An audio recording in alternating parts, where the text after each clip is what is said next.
আসসালামু আলাইকুম ওয়া রাহমাতুল্লাহ।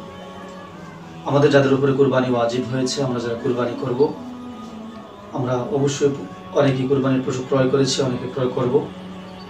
গরু, মহিষ, ভেড়া, ছাগল, দুম্বা, উট ইত্যাদি দিয়ে এই সমস্ত পশুগুলো কুরবানি করা হালাল। এই সমস্ত পশু দিয়ে আমরা কুরবানি করব।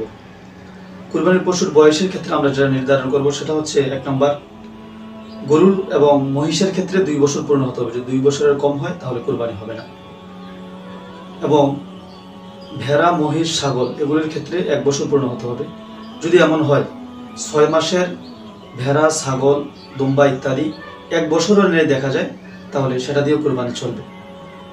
তারপরে আসে আমরা উট দিয়ে যারা কুরবানি করবে, এটা আরব দেশে করে থাকে এবং বাংলাদেশে কিছু জায়গায় রয়েছে যারা আমরা উট দিয়ে কুরবানি করব। উটের বয়স সর্বনিম্ন 5 বছর হতে হবে। 5 বছরের নিচে হলে কুরবানি হবে না।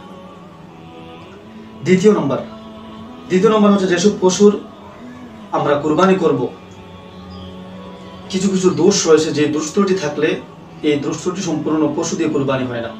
1 নম্বর, যে পশুর দৃষ্টি শক্তিহীন, জন্ম থেকে সে অন্ধ, যার চোখে সমস্যা, চোখে দেখতে পায় না, এইরকম পশু দিয়ে কুরবানি হবে না। দ্বিতীয়ত, খোরা, যে ঠিক মতন হাঁটতে পারে না, হাঁটাচলা করতে পারে না, এমন পশু দিয়ে কুরবানি হবে না। তৃতীয়ত, খুবই রোগা পাতলা, এমনই রোগা পাতলা যে চামড়ার উপর দিয়ে হাড় মাংস দেখা যায়।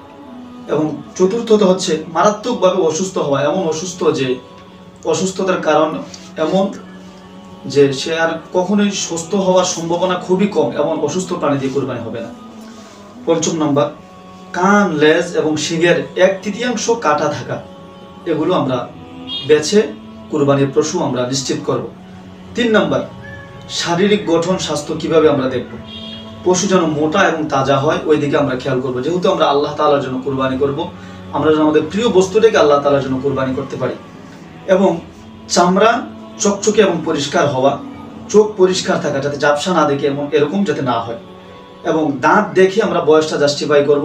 সেটা হচ্ছে, যখন একটা গরু, মহিষের 2 বছর পূর্ণ হয়ে যায়, তখন 2টি দাঁত অটোমেটিকলি ভাবে অনেক সময়, প্রায় সময় পড়ে যায়।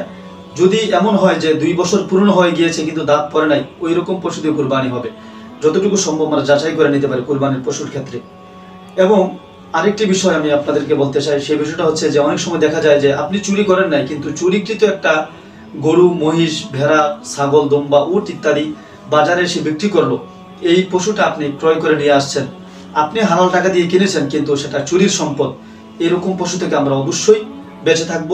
আর আরেকটি বিষয় হচ্ছে, আমরা নিজস্ব পরিচিত খামার থেকে এবং আমাদের কাছাকাছি যে হাট রয়েছে, ওই রকম হাট থেকে আমরা গরুগুলো, আমাদের কুরবানির পশুগুলো ক্রয় করব, যাতে করে কোনো সন্দেহ না থাকে। অবশেষে একটি কথাই বলতে চাই, যেহেতু আমরা আল্লাহ তাআলার জন্য কুরবানি করব, আল্লাহ পাক রব্বুল আলামিন যেন আমাদের কুরবানিগুলো কবুল করে নেয়।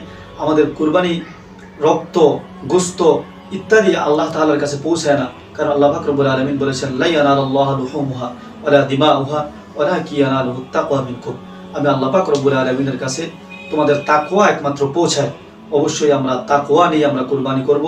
আমাদের কুরবানির পশুগুলো জবাই করার সাথে সাথে আল্লাহ পাক রব্বুল আলামিন যেন আমাদের দিলের, মনের অহংকারগুলো যেন কুরবানি হয়ে যায়, আল্লাহ তাআলার কাছে সেই দোয়া কামনা করি। আল্লাহ পাক রব্বুল আলামিন আমাদের প্রত্যেকের কুরবানিগুলো কবুল করুক, আমিন।